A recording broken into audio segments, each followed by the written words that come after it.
Addicts are worshipers. Addicts are worshipers. Addicts are worshipers. They are worshiping the drug, the alcohol, the sex, the money, the job, the health. You know, some people get super into working out and they're addicted to, you know, health, which a balance of that is good.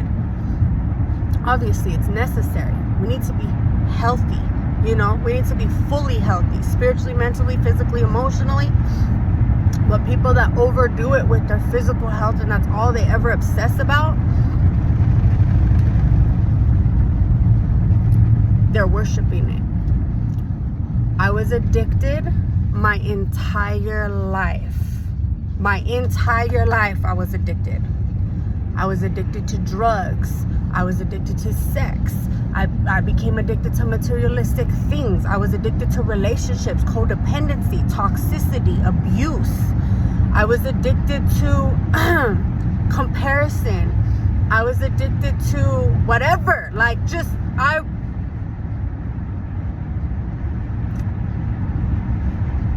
addicts are worshipers. The way I was when I was on drugs, the way I was when I was in a relationship, the way I went hard. I went hard. I was trying to do whatever I was doing, I was trying to do it to the absolute fullest, to the fullest.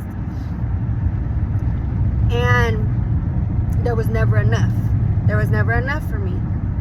There was never enough.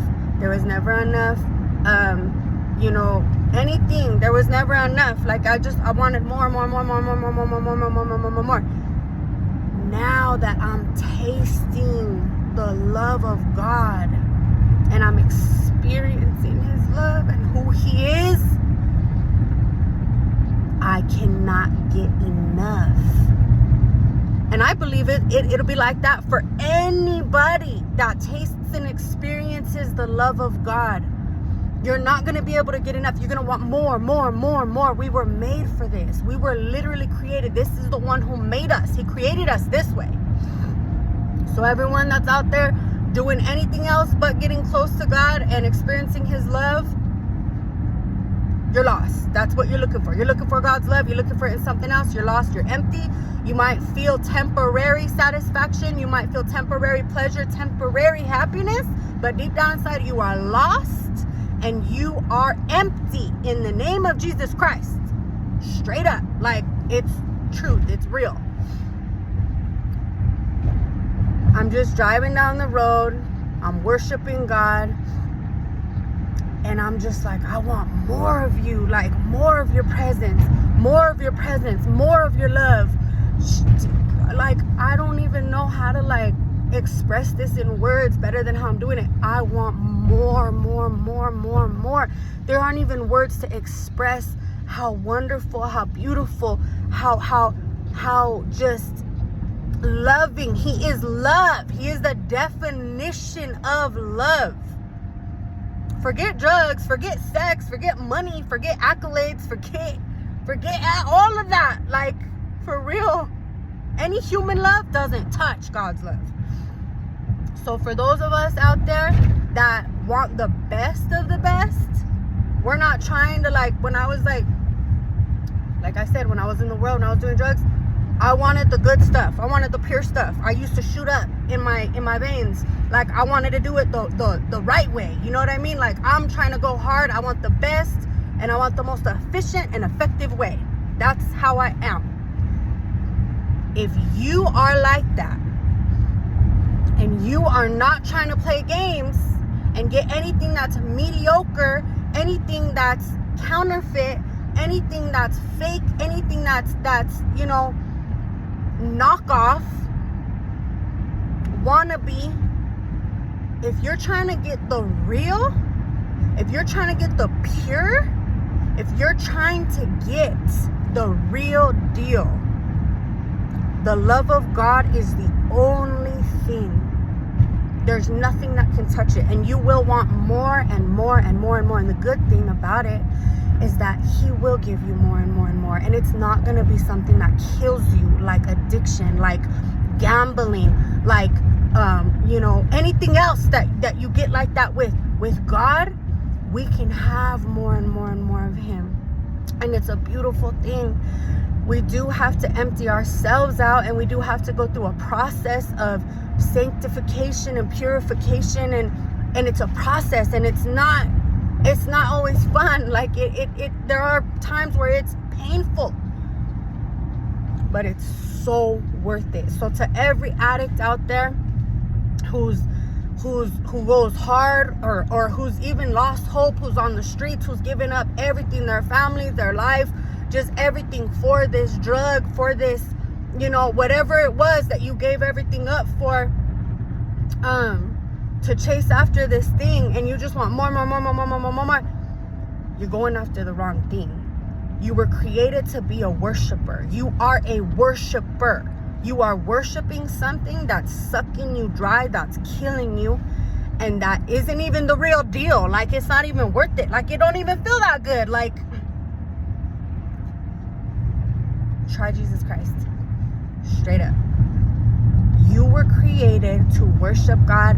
What I mean by worship, give him your focus. Give him your attention. Give him your thoughts. Speak to him.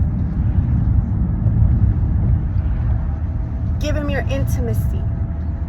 Wonder about him. Care about him. Get to know him. Spend time with him. Wait on him. Just like with anyone else or anything else.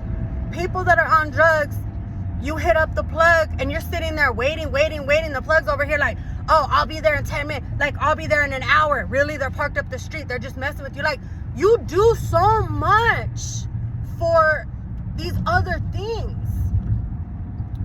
Women, you sit there and let your dude cheat on you, hit you, treat you like crap, manipulate you, lie straight up to your face, and you still go back with it. Like, if we can do all this stuff, if we can push ourselves and suffer and put so much effort and intention into these things that are not even worth it, we can do it for God. Don't tell me you can't do it for God. And if you don't want to do it for God, if you don't want to put the time, the effort, the energy into getting to know God, into seeking him, into waiting to hear from him, because God isn't like this. He's not on our time. He's on his time. And the thing about God is that he moves slower than we do. And it's for a purpose. He's all-knowing, all-seeing. He is the creator that made every single thing that exists. So that's just the way he works. But we can wait on him. You guys, if you don't want to do that, that is your problem. You're going to miss out. You're going to suffer in this life. You're going to remain empty. If you want to sit here and make arguments about the Bible and about this and about that, I feel completely total. My heart breaks for you.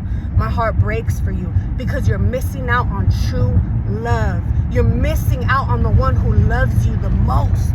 You're missing out on what you were created for.